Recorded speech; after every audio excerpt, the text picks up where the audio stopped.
track Veganos' every move, and Vegano did release a letter this week. It was similar to a lot of, and that's the feeling that I get with a lot of these letters, is they're similar to each other, where he just rants about, the New World Order, Freemasonry, and Pope Francis is promoting the corruption network. But to be honest, though, I don't think you necessarily want to put a negative spin on that, in the sense that we often talk about the very same topics, and we maybe rant, but Vegano does it much more eloquently, elegantly than we do, and he speaks with the authority of an archbishop.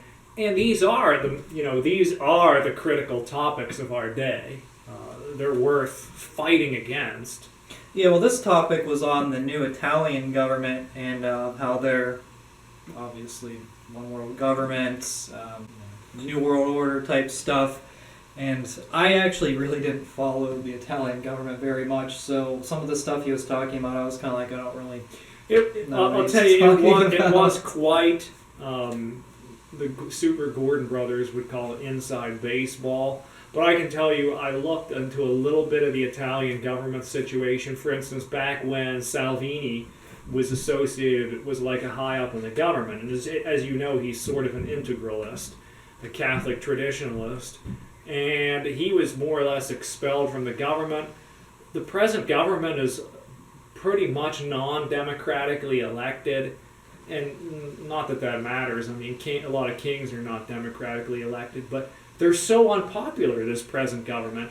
And the president of Italy, who I'm not sure if he's elected or not, but he refuses to call for elections because they know that they're going to get creamed in the elections. And so it would all be like these right-wing political parties, Eurosceptic, anti-immigration, integralist, pro-Catholic kind of political parties. And they're using dirty tricks to keep control of Italy and to keep the people under their thumb, because they know that the people are against them. The people of Italy, the rank and file, are against the New World Order, the Masonry, the Rainbow Agenda, the virus religion, all this stuff. And Vegano has an opportunity to speak against that. Now I realize this is, you don't live in it, maybe you do live in Italy, but it's not a topic to easily pick up and understand. But that's more or less the summary of the whole thing there. Father Hunwick recently released a blog post that said who actually wants the new right, and Father Z responded to it. So Ryan, what do you think about this? John, those were both excellent articles by Father Hunwick and Father Z. I encourage you to read them. Father Hunwick, as I said on this show before, Brett said this afternoon before the show. He said, Father Hunwick is thinking 2 to 3 steps ahead of everybody else. With last week in our EVTN, we talked about the communion procession in the new dark age. That's Father Hunwick thinking about problems to be solved in the future. Well, here's another one that he points out. Namely, everybody, all the libs go out there and they talk about, we love Vatican II and the new Mass, and that's just the greatest thing. And he says, really?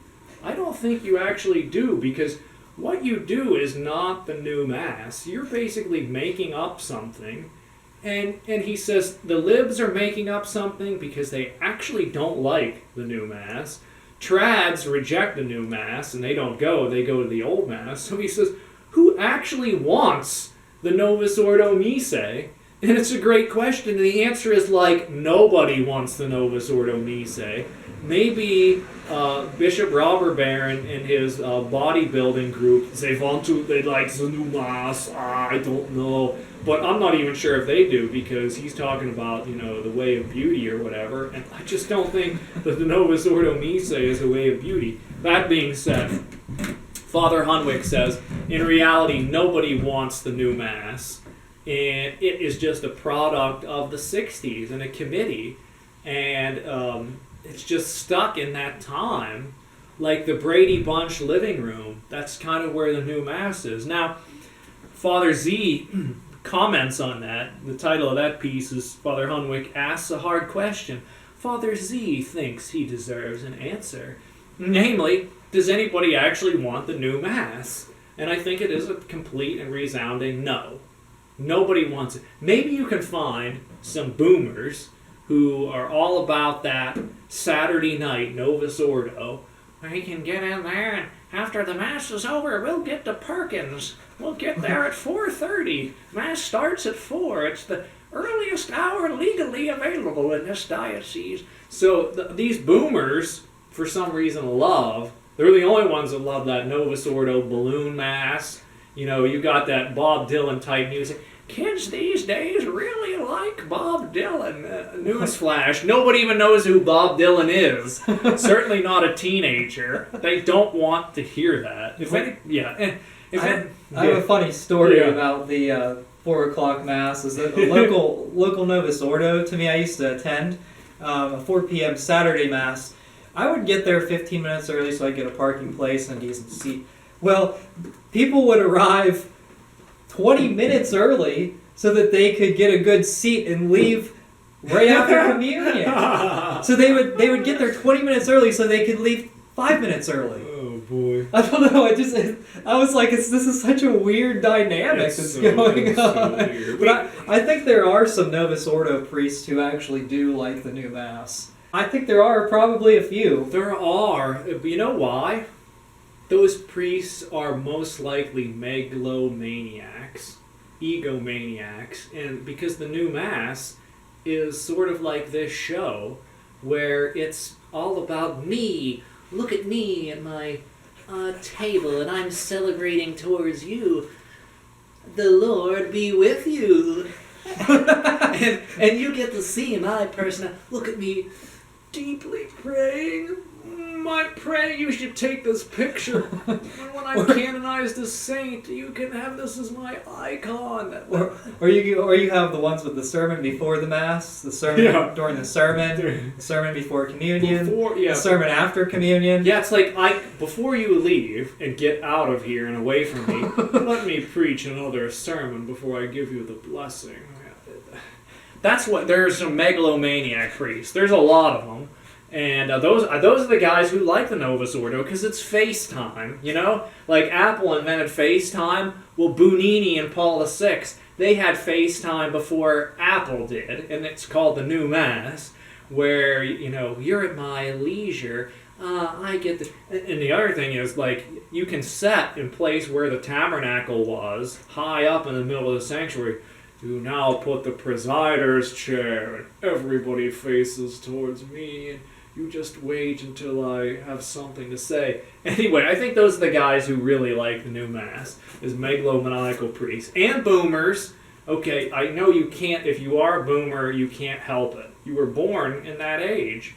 Maybe you can change your ways and like kind of get out of, realize it's not the 70s or 60s anymore, but... Anyway, yeah, those are the people, the Saturday night boomer crowd. They are the ones who like the new Mass. But in the article, Father Z points out those people are like all gone. Most of them are staying home because of the blessed and eternal virus, and they're scared. A lot of them belong to these virus dioceses where the Mass is just totally canceled. And then furthermore, all their kids are lapsed because... The kids aren't interested in a beige Catholicism, to quote Bishop Robert Barron. Well, I mean, if you don't believe, then like they don't believe, so they don't go to Mass. Their parents don't believe, but they still go to Mass. Yeah, that's that weird. It's the weird It's the weird boomer cultural Catholicism that you don't believe, but you still attend. I think it's because of its cultural thing or whatever. But that's gone, and their kids aren't going to go. So this whole Novus Ordo is just totally finished.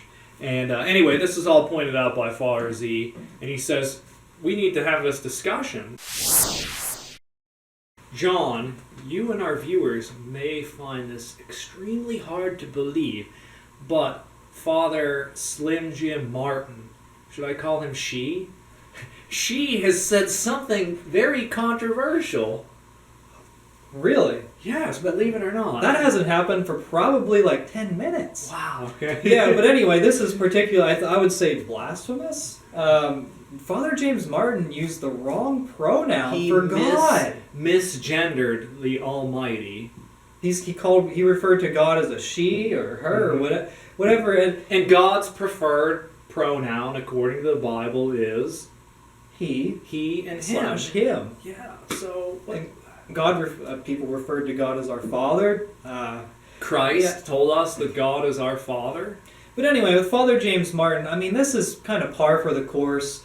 And every time Father James Martin says something crazy, people just like react. They're like, "Oh, I'm so outraged! I'm so shocked." And me, I'm kind of like, "That's just what he does." Yeah. You know. So I don't know. I mean, he's like us. You're there for the shock factor. But ladies and gentlemen, we bring you real Catholicism, and Slim Jim Mother Martin brings you liberal heretical Catholicism. Maybe we will call him Mother Martin. Maybe Mother Martin. I'm sure. Why not? She. Maybe he would enjoy that. I don't know. John, the final segment. Pope Benedict speaks, but nothing meaningful is said. Gone Swine translates for him. What do you tell us about that story? Yeah, so Pope Benedict gave an interview to a journalist in he's a cardinal, Ganswein, is a bishop? He's I think Archbishop. Archbishop. Okay, well, anyway, he's been Benedict's translator, personal helper, servant. Secretary, servant, slave. I don't know, but there's a shady nature to him. Yeah. And actually, Marco Tassati, I will post the link below, he questions whether this was an authentic interview, actually whether it was Benedict's opinions. I got a quote here. Marco Tassati says, Ratzinger would never have allowed himself to attribute conviction to President Biden. He says, personally, he is against abortion, in order to then comment in a superficial and approximative way. As president, he tends to present himself in continuity with the platform of the Democratic Party. The same is true for the other truly incredible statement regarding Biden, and that is that on gender politics, we have not yet understood what his position is. This is supposedly the quote that Ratzinger said. Ratzinger, whatever he is. Whoever he is, Benedict, Ratzinger, we don't know. And it says, furthermore, why does he use the plural? We have not understood. Who's we? So is that the papal we? Is that our pontificate has not understood the position of President Biden? Yeah, so a lot of people have speculated whether this is actually his opinion or whether it's fed from whoever wants him to say whatever. Yeah. And I think that what this signifies is that Benedict really is not going to say anything or his handlers are not going to let him say anything significant. And we can't expect him to. And I think a lot of people are saying, well, if Benedict just said this, but he's not. It's not going to happen because he's under like lock and key. He's like Theoden, who's under the control of Wormwood. He's like all zombied up, and you've got Gonsfine and maybe even Francis henchmen who are there like puppets controlling him. And again, you have no idea what he's saying or thinking, and you can't trust a word of what comes out of these Vatican people. I wasn't going to ask this, but I will. What do you think Benedict's legacy will end up being? I know it's too early to say that, but what do you expect? I think it's too early. I think I can just point out some things. One great thing that he did was saying that the Old Mass was never banned, and so the Summorum Pontificum and Universae Ecclesiae were very good. He actually personally told somebody to consecrate Bishop Schneider as a bishop. After he read Bishop Schneider's book on Eucharistic reverence, Schneider wrote that book against communion in the hand, and Benedict wrote it and said, this dude is a boss. I want you to make him a bishop. So he made Bishop Schneider a bishop, and Bishop Schneider is, as the young people would say, like the most based and red-pilled bishop that there is out there. And that was, that was late in Benedict's career. So those are two great positives of him. He himself celebrated really nice Novus Ordos, pretty much as nice as you could get for Novus Ordos. Some good bishops he promoted. And when he was Pope, like heretics like Casper the Friendly Cardinal was in hiding, like the ghost he is. He wasn't to be found. Maybe he was like down here in his catacomb hiding in the corner. But he wasn't out there promoting communion for heretics and schismatics and whoever else. And there was no rainbow agenda. I mean, there was. It was underground. It was underground. Anyway, so those are the good things about Benedict. And then the bad was, like, he's just real passive for a lot of things. He would say, like, oh, my authority it ends at this door. I can't do anything here. I do not really run the Vatican. And all that stuff. And just passive, not willing to fight. Quitting, obviously, was another one. And then he did appoint some real stinkers as bishops. None come to my mind. But, he was a proponent of, like, Schoenborn, who's just, he's really a heretic.